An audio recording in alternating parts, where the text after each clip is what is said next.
Olá, tudo bem? Você está aqui no canal Caminho das Pedras, AC de Paulo Advogado. Dicas de direito, direito do trabalho, direito do consumidor, direito de família, uso capião, contratos, tudo que você possa imaginar. De tudo um pouquinho a gente vai falar aos poucos, naturalmente, né? Então, estamos aqui para tentar, pelo menos, dar uma luz no fim do túnel e ensinar para vocês o caminho das pedras, hoje com o assunto cartórios. Mas antes de começar, faz o seguinte, lá embaixo gostaria de ser algo que fosse abordado, tá bom? Então vamos lá. Não se esqueça, canal no YouTube, Caminho das Pedras, AC de Paula Advogado. Like, blim blom no sininho, compartilha e se puder comente. Vamos ao que interessa. Vamos falar um pouco hoje de cartório, ou cartórios. É uma coisa assim, é um assunto até interessante, porque existem vários tipos de cartório. E às vezes você também não é obrigado a saber de tudo, não é verdade? Às vezes você não sabe, você precisa fazer uma coisa num determinado cartório e não sabe qual tipo de cartório procurar. Então vamos lá.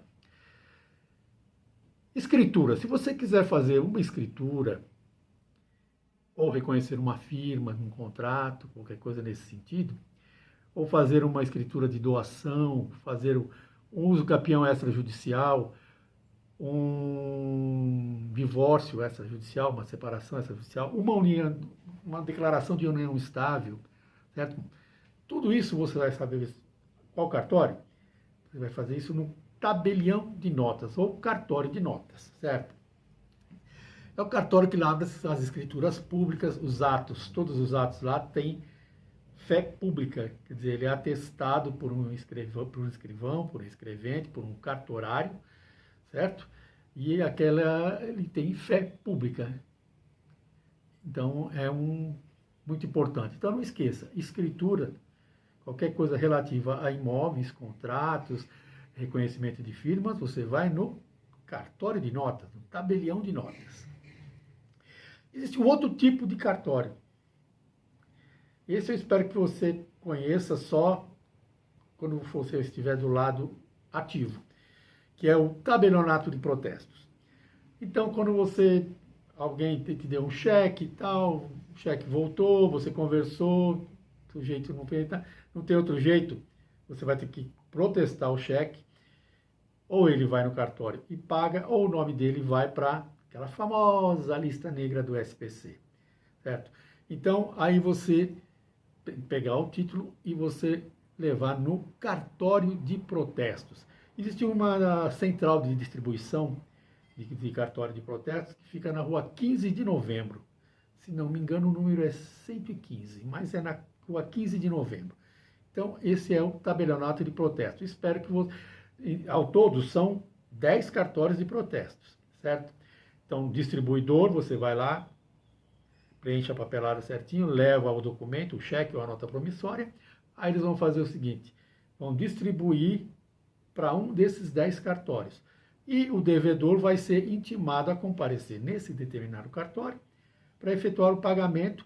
Se não efetuar o pagamento, o título é protestado. Então, o título protestado, ele é uma garantia jurídica, quer dizer, é uma pré-condição para você eventualmente poder entrar com uma ação judicial, então você já entra calcado exatamente com o protesto. Então vai ter muito mais eficácia. Aí nós temos também o cartório de registro de imóveis. Eu falei logo no começo que se você quer lavrar uma escritura, você vai no cartório de notas. Tá? Então tem um detalhe. Você pode lavrar uma escritura em qualquer cartório de notas do Brasil. Não tem problema nenhum. Onde você estiver, pode ir no cartório de notas. O tabelião vai providenciar, hoje consegue-se tirar isso exatamente por via online, ele vai conseguir tirar uma certidão do registro de imóveis, que é outro cartório, que é um cartório de registro de imóveis. É o cartório de imóveis ao qual pertence a circunscrição correspondente àquele imóvel que você está querendo, vamos dizer, registrar. Então, porque a escritura ela é lavrada no cartório de notas. Após ela ser lavrada no cartório de notas, ela tem que ser registrada no cartório de registro de imóveis. Então, cada imóvel tem um cartório de registro de imóveis próprio. Então, o que acontece? A escritura, ela tem fé pública, sem problema nenhum. Só que tem um detalhe. A escritura, por si só, ela não transfere a propriedade do imóvel. Você tem que pegar aquela escritura que você lavrou em qualquer cartório de notas de qualquer lugar do país, eventualmente, mas ela vai ter que ser levada a registro, no registro de imóveis competente daquele imóvel identificado na escritura.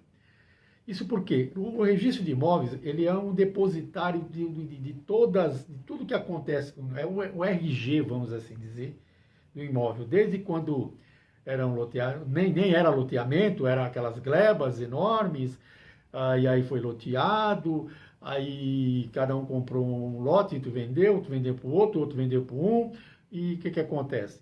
E até chegar à urbanização do jeito que está hoje. Então, todo imóvel tem o seu histórico, certo? Então, para a sua escritura ser registrada, ela tem que acompanhar um quesito muito importante, que é o quesito da continuidade. Quer dizer, aquele registro que vai ser feito no seu imóvel, ele tem que ser exatamente adequado e fazendo referência ao, por exemplo, que consta nos dados do registro de imóveis. Explicando melhor, você comprou o imóvel do João das Couve. Tá. João das Couve. Aí, tudo bem. Só que o João das Couve tinha comprado o imóvel do João Batata. O imóvel do João Batata. Então, lá no registro de imóveis, quando você chegar com a escritura que foi lavrada pelo João das Couves, e se você não tiver nenhum vínculo, lá no cartório não tiver nenhum vínculo que tenha aqui, o João Batata vendeu para o João das Couves, você vai estar com a batata assando na mão. Por quê? Porque esse título não vai ser registrado. Você tem que saber primeiro, terminou lá no João Batata, bom, João Batata, olha, João Batata não vendeu para ninguém. Então, tem que provar que o João Batata vendeu para alguém. Tem que ter um vínculo, um contrato desse João Batata, ou tem que ter um inventário onde conste que o João Batata morreu, mas ele havia comprado esse imóvel por um contrato particular, não tinha sido registrado. Quer dizer, tem que ser tudo direitinho confirmado. Então, essa é a outra situação dos cartórios que nós temos, que é o cartório de registro de imóveis. Cartório de registro de títulos e documentos. Para que serve isso? Bom, você tem um documento, você tem um... Geralmente acontece muito, por exemplo, quando a pessoa faz um... Lembra do famoso contrato de gaveta? Então, havia o contrato de gaveta. O contrato de gaveta ele não transfere propriedade. Por quê? Porque o Joãozinho comprou e o imóvel está financiado pela Caixa Econômica Federal. Ele então o Joãozinho faz um documento para o Zezinho, particular, vai, assina, todos assinam, rubricam todas as folhas. Aí o que ele faz? Para ter garantia contra terceiros, para ter validade contra terceiros, ele pode fazer o seguinte: pegar esse contrato e levar ao registro de títulos e documentos. Então aquele ato fica registrado, ele torna-se público. Só que tem um detalhe: esse contrato de gaveta, ele é um indício, é uma fumaça de direito que você eventualmente possa vir a ter sobre o imóvel. É um vínculo que você comprou, aquela situação toda. Só que ele não transfere a propriedade. Por quê? Porque, inclusive, o imóvel está no nome de uma outra pessoa e está em garantia a um imóvel, a um agente financeiro, no caso. Então, essa é a situação dos contratos de gaveta. E qualquer outro contrato que você queira, tem uma confissão de dívida, o sujeito está me devendo e tal, olha, então vamos fazer aqui, você me deve, vai me pagar, tal, assina, pega 2 testemunhas, reconhece as firmas e você leva no cartório de registro de títulos e documentos. Então, aquele documento vai vir a público. Então, uma união estável, por exemplo, você pode fazer também uma união estável dessa forma. Pode fazer uma união estável. Um advogado pode fazer para você, que vai ter mais conhecimentos, mas logicamente, ele vai preparar tudo direitinho, você vai assinar, reconhecer firma, e ele vai mandar registrar esse contrato de união estável no cartório de registro de títulos e documentos. É o mais próximo da sua residência, do seu domicílio.